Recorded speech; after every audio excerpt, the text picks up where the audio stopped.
Welcome. You are watching Eagle News America. I'm Philip Toledo coming to you from Atlanta, Georgia. It's September 22, 2020, so a happy first day of fall to everyone. Tonight, as always, we have updates from several of our correspondents across North America. Thomas Likeness in Edmonton, Alberta. When it comes to vacations, Canadians have become a bunch of homebodies. E.J. Gonzalez in Alexandria, Virginia. Governor Northam leads by example, casts early vote for November elections. Then Abigail Dumlau in Rochester reports about Free Fishing Day in New York in the state's effort to promote outdoor activities. Jessica Isidro in Houston, Texas. Tropical storm Beta flooding impacts Houston and southeast Texas coasts. Then Michael Hudson in Everett, Washington reports about the Washington State's Department of Health providing an update on the COVID-19 vaccine prioritization and pilot project plan. Then Bureau Chief Angel Membrere in Sacramento reports about the continuous burning of the historic California fire and some flu season advice from Governor Gavin Newsom. Then we'll close out with Aaron Reo-Tutar in Panorama City, California. Los Angeles County offers the COVID-19 Safety Compliance Certificate Program for business owners and employees. But first, an overview of how COVID-19 looks now. According to the Coronavirus Resource Center of Johns Hopkins University in Medicine, as of 4 p.m. Eastern Time today, the number of cases of COVID-19 reported worldwide is now more than 31,400,000.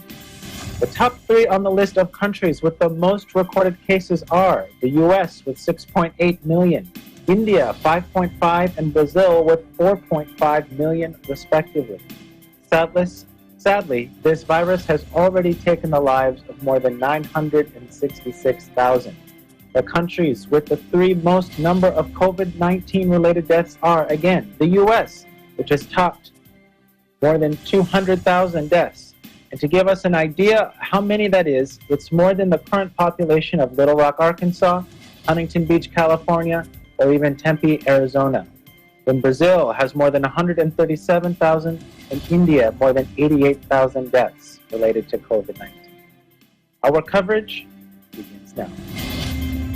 Britain on Tuesday tightened restrictions to stem a surge of coronavirus cases, ordering pubs to close early and advising people to go back to working from home to prevent a second national lockdown.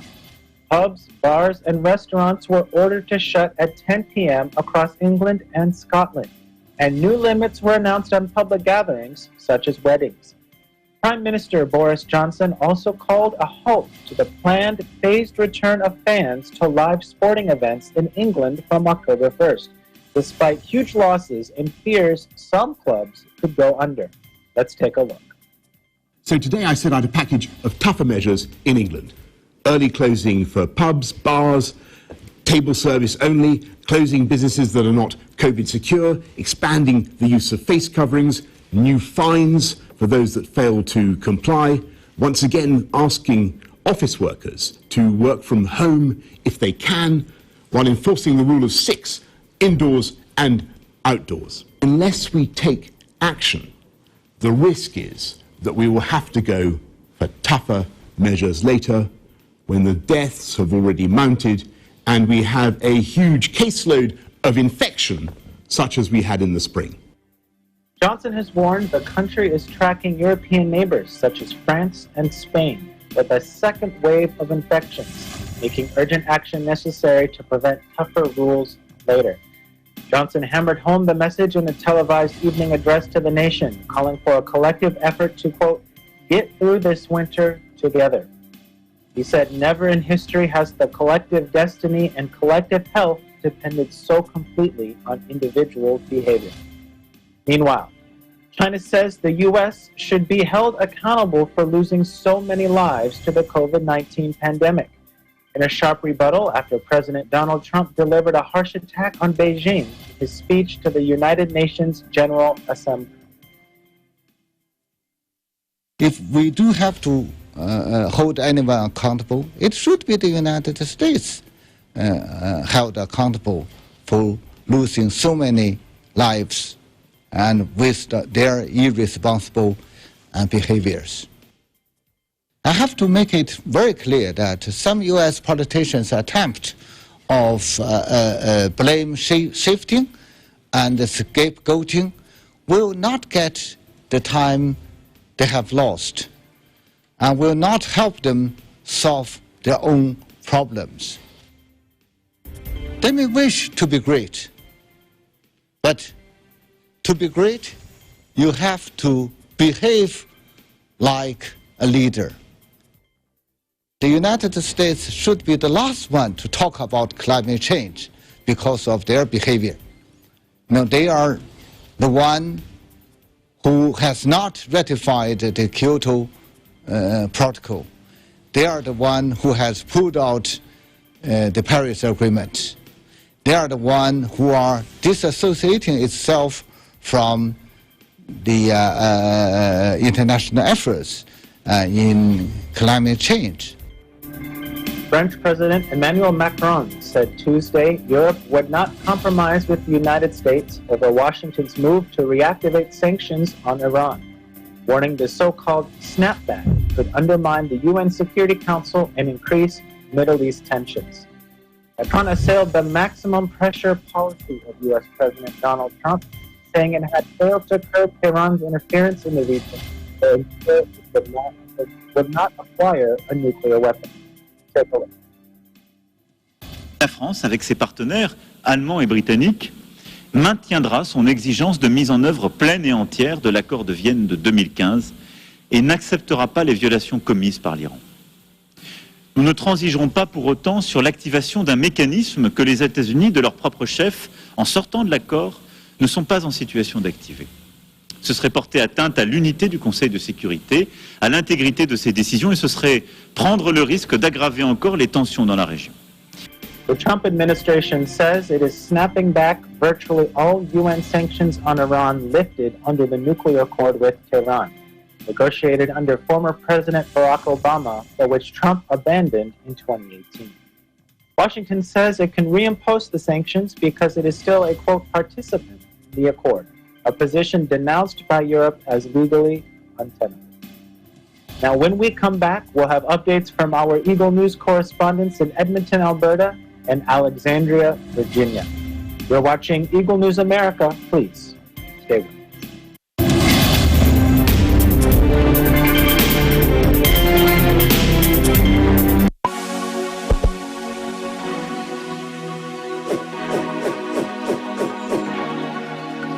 Hello there, I'm Alfred, and I'm a graduate of Bachelor of Science in Computer Science, batch of 2008 in New Era University. I'm currently working as an operations analyst in Autodesk. Hi, I'm Earl Escanio, and I graduated with Bachelor of Science major in Computer Science in 2010.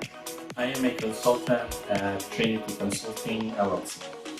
Hi, I'm Ivy Nakapagal, Bachelor's of Computer Science graduate, year 2010. I am currently working as a cybersecurity analyst in one of the largest telco here in New Zealand, Coast Park, NZ. I'm Frank David Riego, a BS Computer Science graduate here in 2015. As a legal analyst, I am tasked to read US cases, specifically civil torts cases. I am Melanie Rico Hermosa P, a Bachelor of Science and Computer Science graduate, year 2006. I'm currently a software quality assurance engineer at FBI Systems here in Maryland, United States. Hi, I'm Renzo Cruz. I'm a graduate of BS Computer Science, year 2012. I'm currently working abroad, and I'm working as a senior cybersecurity consultant who specializes in digital forensics and incident response. And I am part of a national security in one of the countries here in the Middle East. I am inviting everyone to study at New Era University. To legit, to grit. Be brilliant in the new era. Study now at New Era University. Excellence, Discipline, service to humanity.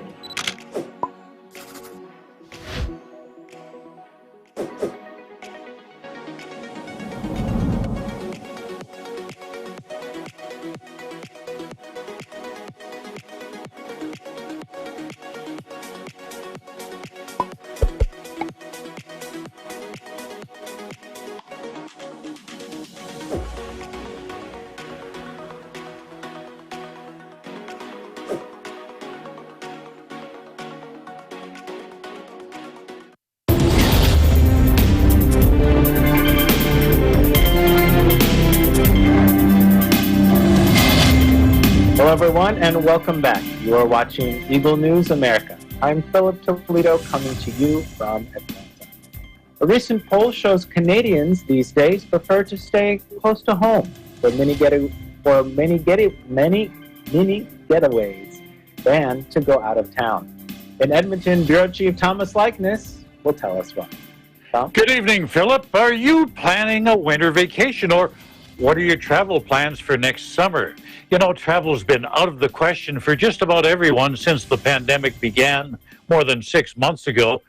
So the pollsters at Leger, it's a polling firm, the pollsters wanted to find out how Canadians felt about traveling, now, but also what are their plans when a vaccine is developed. Here's what they observed. People have adjusted their travel plans, with more than half of those telling pollsters that they've changed their destination from an international one to a domestic one. 70% plan to limit their travel to within 5 hours of their home. They're preferring road trips to other means of travel, and only about 10% would consider getting on an airplane. Now, until a vaccine is developed, only about 5% of those asked say they're comfortable traveling to the United States, to Mexico, or to other foreign destinations. And even when a vaccine is available, that number jumps up to only about 1/3 feeling safe traveling to those places. Now, one thing that stands out in the survey is 7 out of 10 people will avoid places with crowds. And just over half say they will travel in off-peak times to avoid large groups of fellow vacationers. Would-be vacationers also want the perception of safety when they travel. About 80% want to see staff frequently cleaning public areas, as well as an ample supply of hand sanitizer for guests. As well, 3/4 would want the number of visitors to an area limited and physical distancing enforced. Now, this is going to be interesting to see what the effect of the pandemic will have on snowbirds this year. These are the retired folks who escaped the Canadian winter. They head for places like Florida and Arizona, but this year they won't be able to travel there with their supersized recreational vehicles. That's because the land borders are closed and likely will remain so for several more months. Although they could fly, there doesn't seem to be much appetite for that. And there's the matter of health insurance. Now, some companies are now offering COVID-19 coverage, but it can be expensive. And this is kind of ironic. The Nexion Travel Group, they work with individual travel agents in the United States. Well, nobody will be traveling to its annual conference next month. It's going to be held virtually. Makes you wonder what they have to promote over the short term. So, do you have any journeys planned over the next few months? While we imagine our dream vacation, which has been sidelined for now, I wish you all good health. Remember to take care of others, take care of yourselves, stay home, stay safe, and stay tuned to Eagle News for accurate and balanced coverage of the COVID-19 pandemic and other current affairs. In Edmonton, Canada, Thomas I. Likeness, Eagle News. We live in interesting times. Back to you, Philip. Thanks so much, Thomas. So my first question to you would be, are you planning any mini getaways, or maybe many mini getaways? We'll have a few daytime road trips. I don't like to travel in the winter on Canadian highways because of the snow and ice conditions. But, we're into fall now, so before the snow flies, we're hoping to get away for a day or two on the upcoming weekends. But it's going to be within that 5-hour limit of home. We just have no appetite to travel elsewhere. We miss seeing our friends. We wanted to go down to Washington State. We have relatives down there, but it's just not going to happen for the foreseeable future. Absolutely. Just out of curiosity, if this were, normal times, where would be some of the major places, even if it was just a mini getaway? Where would people in Edmonton, where would they be looking to go? A number of people like to go to Vancouver. Of course, there's always the mountain resorts. Once the snow starts to fall in the mountains and the ski resorts open up, then normally there would be lineups and people being turned turned away because there aren't enough accommodations for the ski hills. But this year they're struggling to stay in business, and of course people like to get away in December, January, February to a warmer place. So places like Arizona, Nevada, California, or in my case, we go to the Philippines. Anything to get out of the snow. Absolutely. Speaking of snow, has that already started? Are the ski resorts already open, or are we a bit away from that? No, we're a little bit away from that. They've had a little bit of snow up there, but certainly not enough to make the resorts operational. But the staff is busy. They've got to get things ready. They've figured out a plan on how they can operate. They were shut down very early in the spring. So a lot of lost revenue.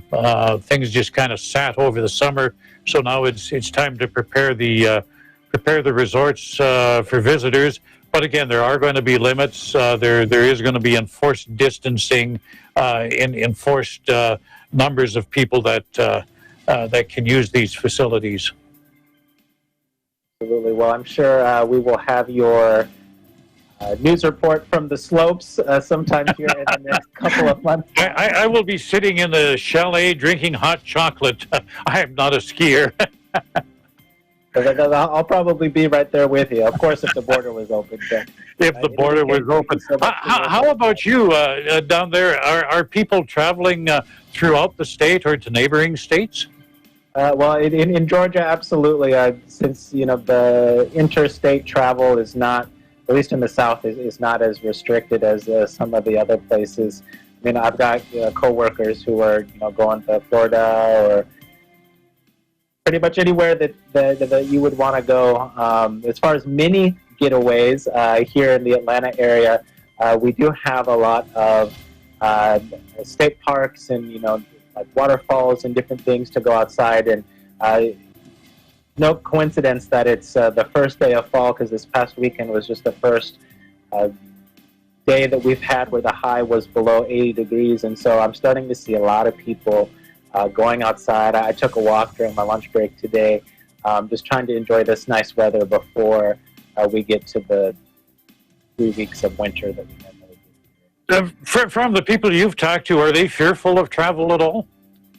It's a bit mixed. I think most people are generally cautious, but they're not letting that get in the way of traveling. Now, nobody is traveling, at least nobody that I know is traveling internationally or trying to. I know the resorts down in Mexico are open to U.S. tourists, and there is a big draw to go down there, but I don't know any personally that's making that change. But at least like the smaller trips, at least here domestically, I'm noticing a lot of people are trying to, as much as they can, to safely get out. And well, with all the money we're saving on not traveling now, when this is all over, just think of the vacation we can have.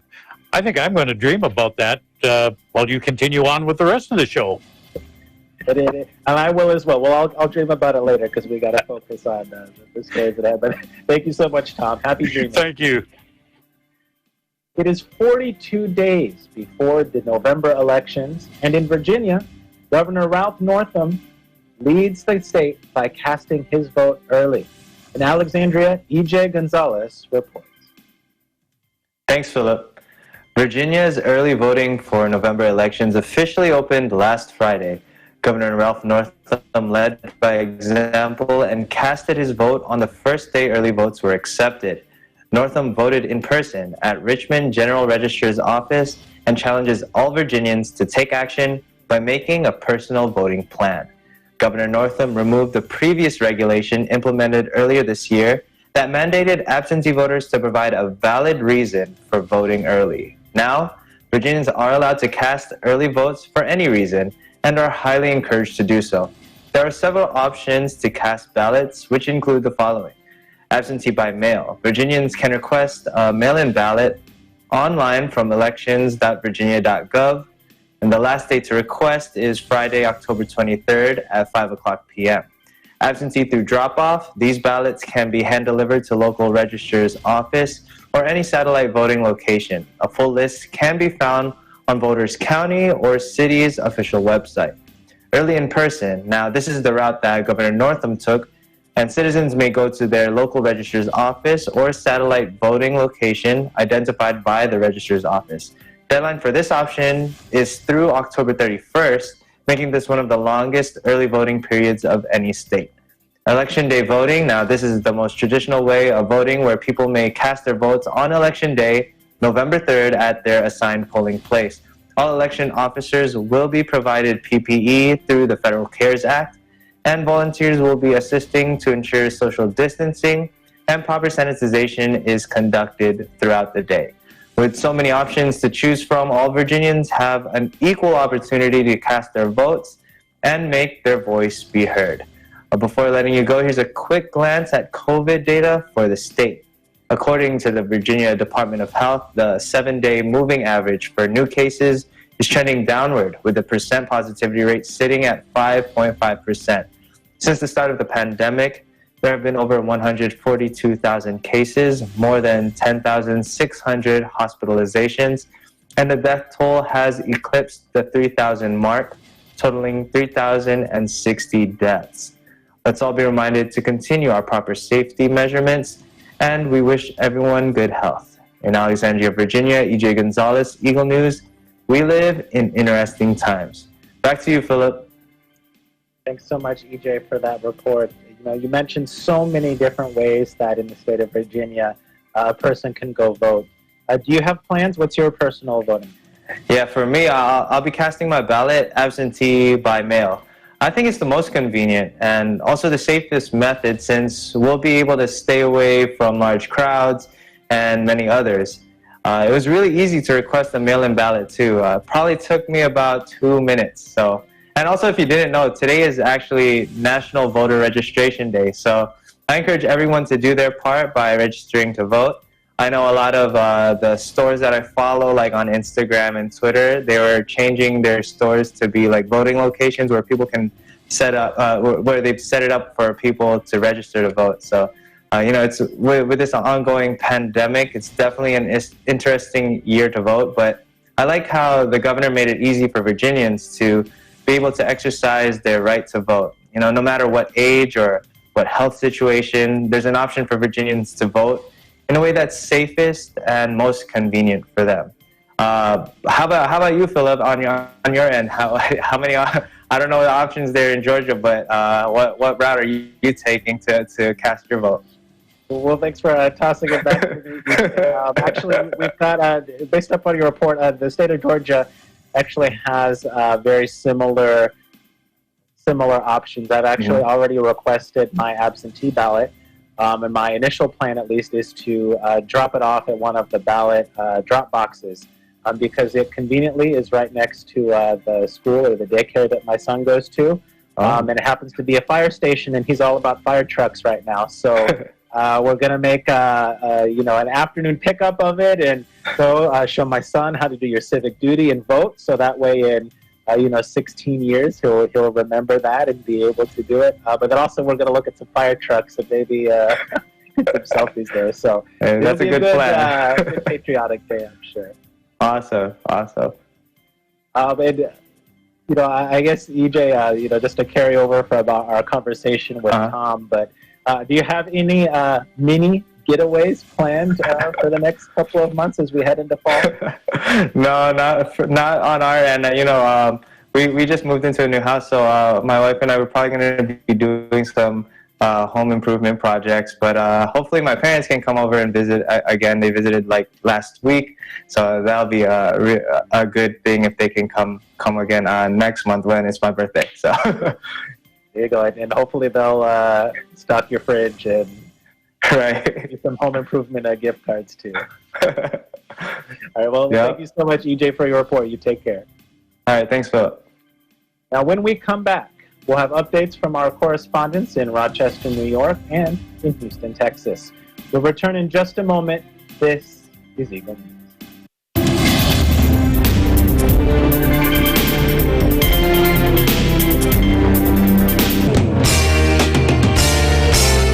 The search for the best continues. Tagisan ng Galing Part 2 is now accepting audition entries. Kung ikaw ay 21 to 59 years old at may angking galing sa pagsayaw, mapasolo, duo o grupo man, magpadala na ng audition entry. Narito ang mga guidelines.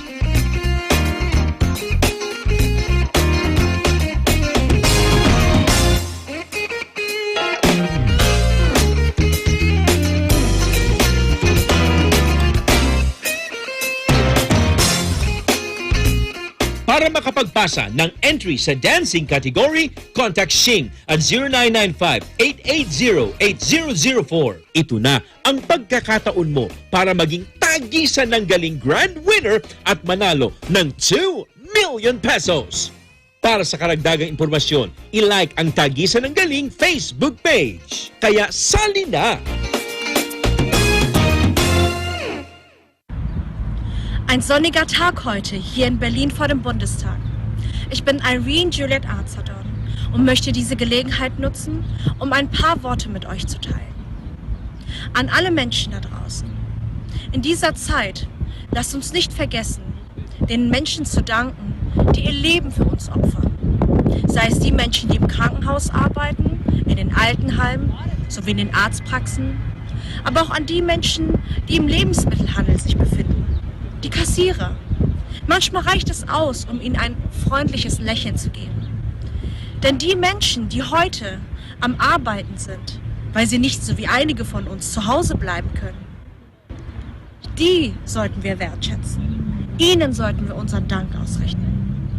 Darum lasst uns noch mehr zusammenhalten. Sie wertschätzen.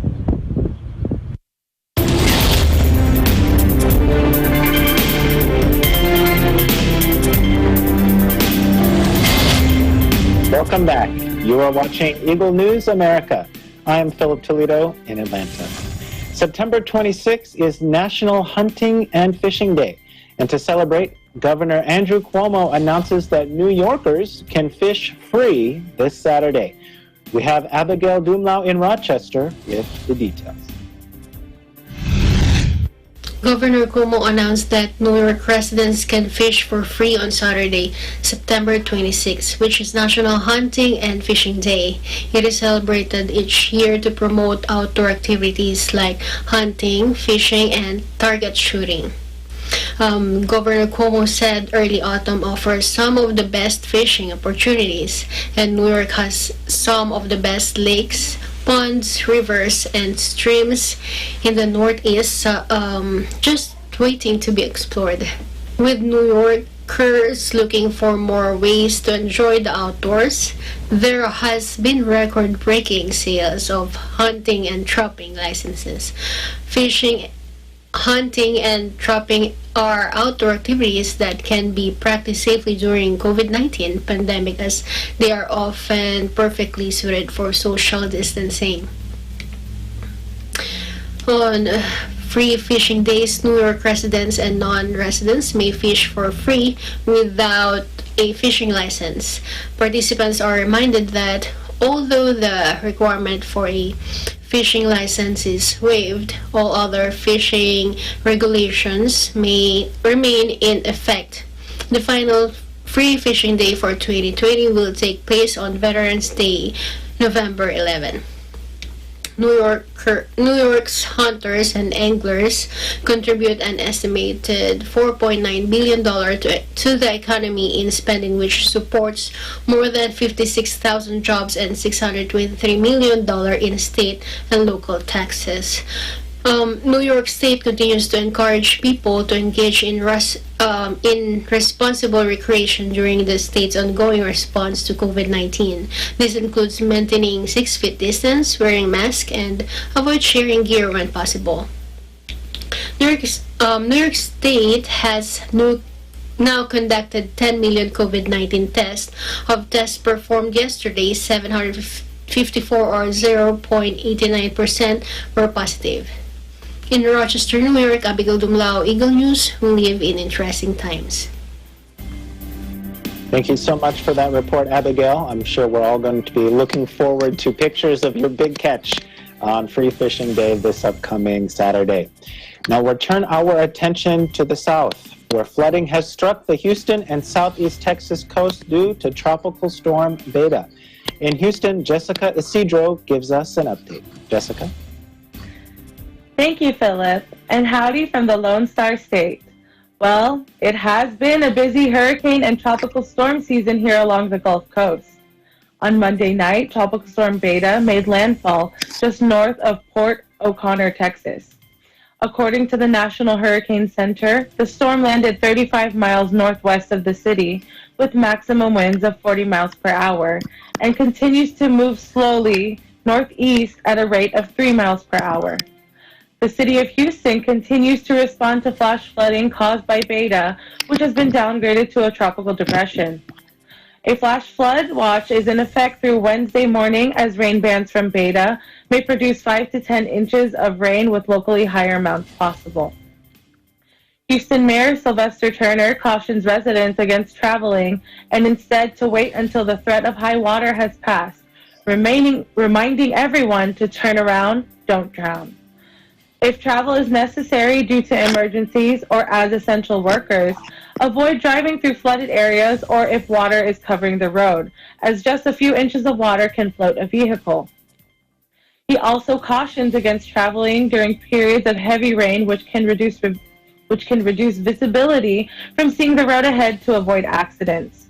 If you are in a dangerous position where your car is taking on water, get out of the vehicle, move to a higher position, and call 911. Official sources where you can monitor for current information include harriscountyfws.org, houstontranstar.org, and weather.gov/HGX. Local authorities are currently monitoring stream, bayou, and creek conditions as rain bands could cause the banks to overflow.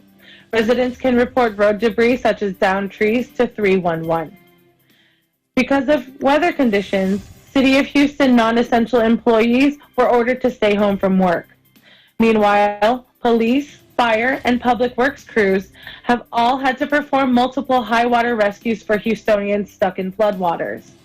Mayor Turner urges residents to help first responders by not driving into flooded areas and for drivers to not drive around barricades. He stated today during a news conference that highways will be closed if the banks of the bayous begin to overflow. Most Houston Health Department affiliated COVID-19 testing sites are closed due to Tropical Storm Beta. Passengers who are flying out of George Bush International Airport and Houston Hobby Airport this week should check their airline for delays or cancellations. Flytohouston.com will also include important information for passengers.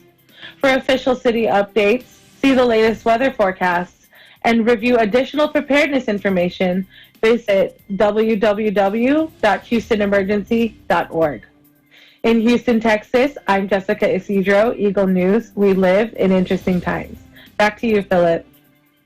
Thanks so much for that report, Jessica. You know, I know Houston is such a large area. How have you been impacted by Tropical Storm Beta? So I actually live in the north of Houston. So I live in a suburb up north. We're not getting hit as hard as it is getting hit down south. Basically, if my area gets flooded, that's how you know the whole Houston, the whole city of Houston is probably underwater. So. You know, and to that point, I'm just curious. So I remember a couple of years ago, there was some really bad flooding in the Houston area. I can't remember which storm it was, but I just remember seeing, you know, the interstate I-45 covered in water. Is this anywhere close to being as bad as it was just a couple years ago? So it was actually, I think, a few years ago. It was that was actually Hurricane Harvey. It's not nearly as bad as far as I know, but if the rain does continue to remain stagnant, just like back then, there's a chance that it could happen. Absolutely, and it's important that you prepare for you know, the worst case in situations like this. How are you preparing for bad weather? So my dad is actually on one of the public works crews for the city. So every year he gives us a list. My sister works for the grocery store, so she stocks up on non-perishable food. My dad, we have some generators. My dad checks that they work before hurricane season even starts.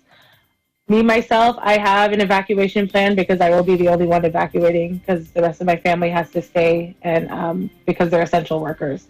So it's going to be me and the dogs going up to Dallas if something were to happen.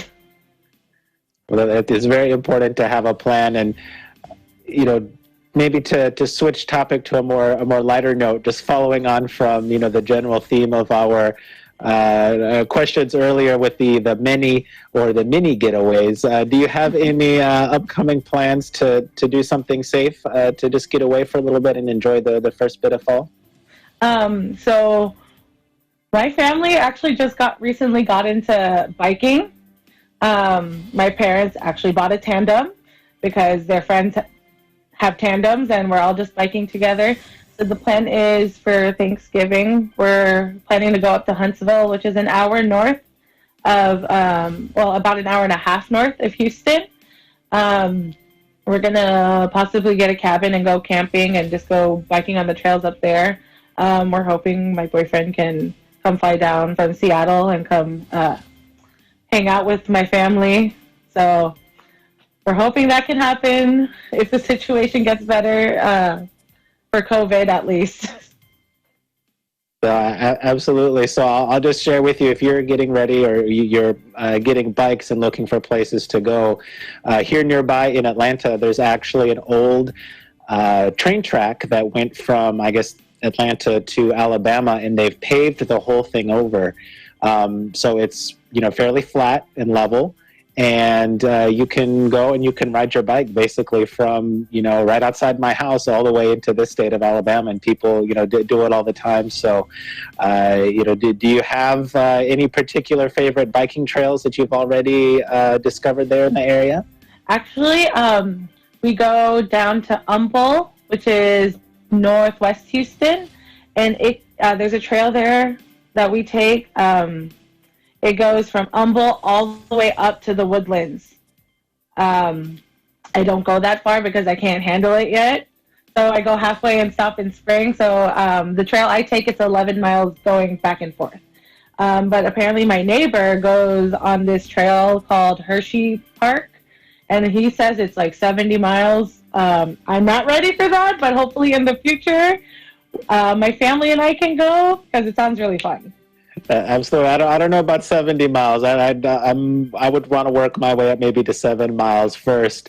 Just out of curiosity, we are in the middle of a pandemic. When you are biking outside, I think the guidance is a little bit mixed, but do you guys wear masks, or do you just try to avoid being around other people? We don't wear masks when we're biking. Whenever we're taking a break, we do try to stay away from other people. There are a lot of people on the trail, but I feel like they're going so fast that there's no time to actually interact with each other. So as far as that goes, we tend to keep our distance from other people, but as far as our group, we stay together. Absolutely. And I know that's what a lot of people are doing, is they're just trying to stay with, specific I forgot the word they use, but it's like little pods of people that they know are taking all the necessary precautions. So that's good. Well, I won't keep you too long. I know you've got to rest before your 70-mile bike ride on your little getaway tomorrow. But thank you so much for your report, Jessica. You stay safe and take care. Thanks, you too. Now, when we come back, we'll have reports from Everett, Washington, Sacramento, and Panorama City, California. Please stay with us. You're watching Eagle News.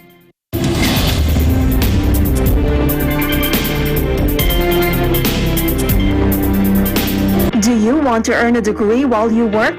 New Era University now offers Expanded Tertiary Education Equivalency and Accreditation Program, or ETIAP. ETIAP is an educational scheme that recognizes knowledge, skills, and prior learning obtained by individuals from non-formal and informal education experiences. It is implemented through deputized higher educational institutions like the New Era University that awards the appropriate degrees. Programs offered are the following: Master's Program, Masters of Arts in Education, major in Educational Management, Master's Program in Business Administration, Bachelor of Arts in Science, major in Political Science, Bachelor of Arts in Science, major in Mass Communication, Bachelor of Science in Education, major in Filipino, major in English, Bachelor of Science in Business Administration with majors in Human Resources Development, Marketing Management, and Financial Management. Beneficiaries must be Filipinos who have attained at least high school level of education. The program is flexible and you don't need to attend regular classes. Expanded Tertiary Education Equivalency and Accreditation Program, or ETIAP, is under the supervision of Dr. Nilo L. Rosas, the University President, and Professor Anita P. Santos, Director of ETIAP. For more information, contact the following: Christina Moreno, 0995-138-0786, or email cvmoreno@meu.edu.ph, or Arlene Sarmiento, 0906-298-9150, or email cedctl@meu.edu.ph. What are you waiting for? Let New Era University be your partner in achieving your dreams.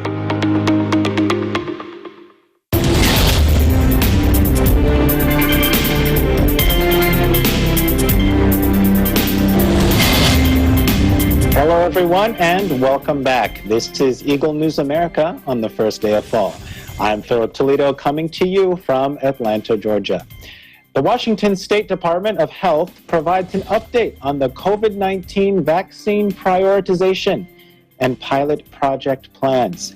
5 federal regions, 4 states, and a city have been chosen to be pilot states in the CDC's planning. However, Washington is not one of the pilot states. In Seattle, Michael Hudson has the details. Mike? Thanks so much. I really appreciate it. Right now, Washington State currently has 86,083 positive cases and 2,137 deaths. According to Washington State's Department of Health, a COVID-19 vaccine pilot program has been created.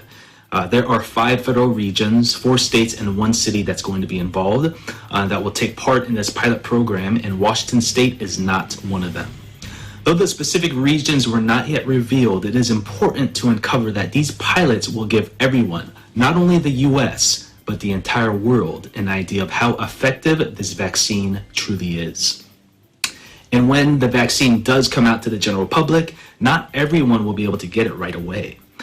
This vaccine is going to be reserved for essential workers, healthcare workers and residents, and workers at long-term care facilities. That will be the first priority to take part in the vaccination. And as more vaccines come to market, more people of the public can take part. The vaccine clinical trials continue in their various stages of testing, and after this is completed, the FDA will then conduct a final test before issuing their final stamp of approval. More than likely, the federal government will cover all of the costs associated with the vaccine. With that being said, I encourage all of you guys to continue to follow the proper protocols and remain hopeful that we will be able to establish normalcy once a vaccine is issued. Reporting from Everett, Washington, I'm Michael Hudson, Eagle News. We live in interesting times. Thank you so much for your report, Mike. Now we'll turn our attention to the state of California, where the largest fire in the state's history continues to burn. In Sacramento, the bureau chief, Angel Membrere, reports. Angel? Thank you. In certain parts of California, people have noticed that the smoke has started to clear, and people are starting to see more blue skies. This is a good sign for air quality. However, 27 major wildfires continue to burn across the state of California. This includes the August Complex and is the largest fire in the state's history. The August Complex approaches 1 million acres burned. Here is more information from Daniel Berlant from the Cal Fire Information Center. Let's listen. Let's take a look at some of the major fires that are burning that CAL FIRE is a part of. We'll start and we'll zoom in here to the August Complex. This fire has continued to grow in size. In fact, significant growth yesterday. 31,000 additional acres burned yesterday, bringing the August Complex to just over 878,000 acres. While it is 40% contained, crews have been making progress thanks to more favorable weather conditions that allowed some firing operations up in the Lake Pillsbury area. But there's still a lot of pockets, meaning areas inside the perimeter that fire crews are concerned about. I'll switch to this map, and there's a lot of color on here, but I want to show you the areas in black. Specifically this western edge of here in the north zone. This is where containment has been made all along the east as well, but you can see there's portions of the western side of this fire. This is in the west zone in Mendocino County. That's where firefighters are continuing to focus, as well as this northern tip of the fire. However, you can see anywhere in red, that is where there are still areas that containment needs to be made. Today is the first day of fall, and with that, Governor Newsom has a message for Californians as we move into flu season while in this current pandemic. Here's a segment from his most recent press conference. One of the most important and essential things we can do as we modify our stay-at-home orders, as we reopen parts and sectors of our economy, is continue to push our public-facing messages out and make sure we're forward-leaning and reminding people that this disease has not gone away. Quite the contrary. In fact, I hope you'll take a look at some of the national headlines. 27-ish states are seeing actual increases in cases. There are some points of caution as we now moving closer into the fall and into the peak of flu season. And so it's a point of real and sober caution that this mantra we continue to take seriously. Wearing a mask, physically distancing, and minimizing mixing to the extent possible. In other news, in Sacramento County, the Bradshaw Animal Shelter has started the Dog Day Out program. This program allows the public to check out a dog for the day to give them a break from living in a shelter. The activities that you can do with these dogs can range from taking a hike or even just snuggling together in the comfort of your home. In Sacramento, California, Angel Imbreri, Eagle News, we live in interesting times. Thanks so much, Angel, for your report. Stay safe. Now, in an effort to guide business owners and their employees in complying with safety protocols and practices set for business establishments amid the COVID-19 pandemic, Los Angeles County offers a safety compliance certificate program. Eagle News correspondent Aaron Reo-Tutar tells us more. Aaron? Thank you, Philip. The goal of the program is to instruct and guide business owners and their staff on implementing COVID-19 directives from the Los Angeles Department of Public Health. This training course will educate those who own businesses, including those unemployed under them, on the importance of the county health officer's orders and the actions to be taken in ensuring that their business protocols and practices are in line with the required physical distancing and infection control measures. Upon completion, business owners will self-certify that they are following the required safety protocols and be given a COVID-19 safety compliance certificate which can be placed at their establishments. This compliance certificate program is offered online at the Department of Public Health's COVID-19 website in 13 languages. Although not required of businesses or employees, this online training course is greatly recommended to reassure the public, including the workers, that supplemental training has been provided to staff and business owners on ways to reduce the spread of this virus. Since this program is not mandatory for businesses to participate in, consumers are encouraged to look for this certificate so they are aware if the establishment they visit have undergone the training and awarded the COVID-19 safety compliance certificate. Those businesses that are not certified are required to post the public health COVID-19 protocols in front of their stores. Participation in this COVID-19 safety compliance certificate program, business owners and employees, is voluntary, but businesses are still required to comply with the safety protocols and precautionary measures detailed by the health officer orders in order to operate in the county. The Los Angeles Public Health Department has been monitoring workplace compliance with on-site inspections visits. They issued this statement: there's significant potential for transmission of COVID-19 at workplaces, making it critically important for employers to adhere to their workplace protocols that require infection control, distancing, masking, and appropriate PPE for all workers. This is particularly important since after work, Many of us go home to family members and other people we live with, some of whom may be a higher risk for becoming seriously ill from COVID-19. From August 30 to present day, the LA Public Health Department has given 46 citations to 25 businesses for violating health officer orders. In Panorama City, Aaron Rio-Pitar, Eagle News. We live in interesting times. Back to you, Philip.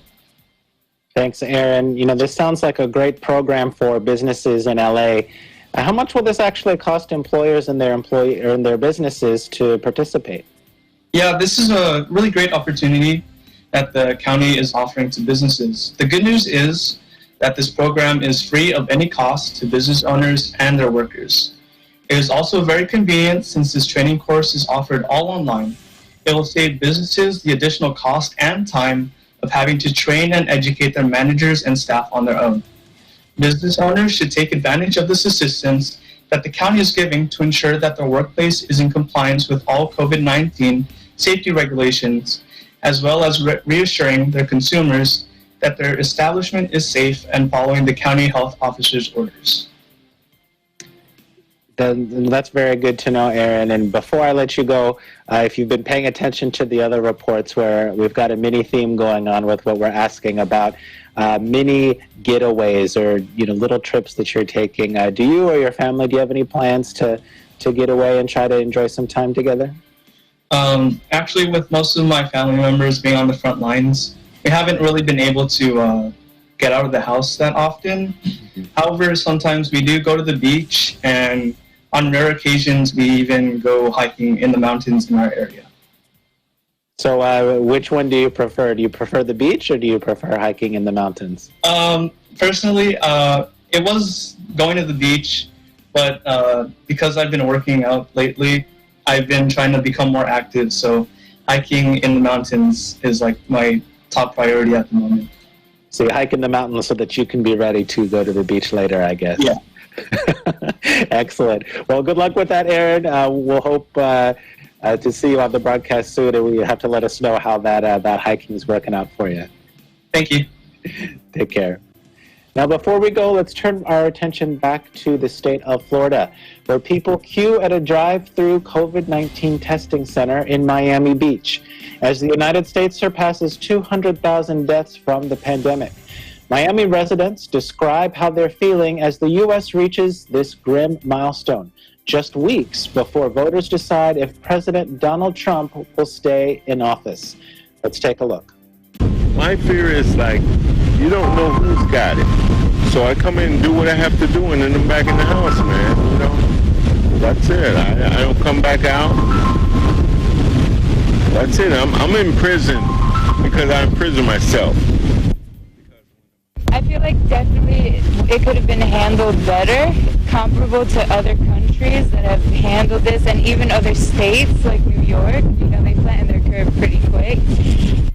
No tenemos mucho miedo porque en Chile igual está alto el nivel del COVID y ya después de 7 meses en cuarentena como que te dan ganas de seguir haciendo cosas, ya no puedes estar tanto tiempo encerrado.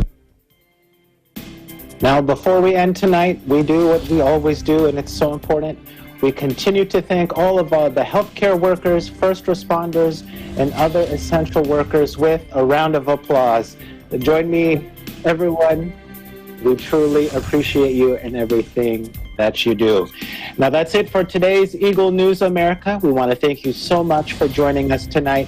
We hope that wherever you are, you stay safe and you stay well. I'm Philip Toledo. We live in interesting times.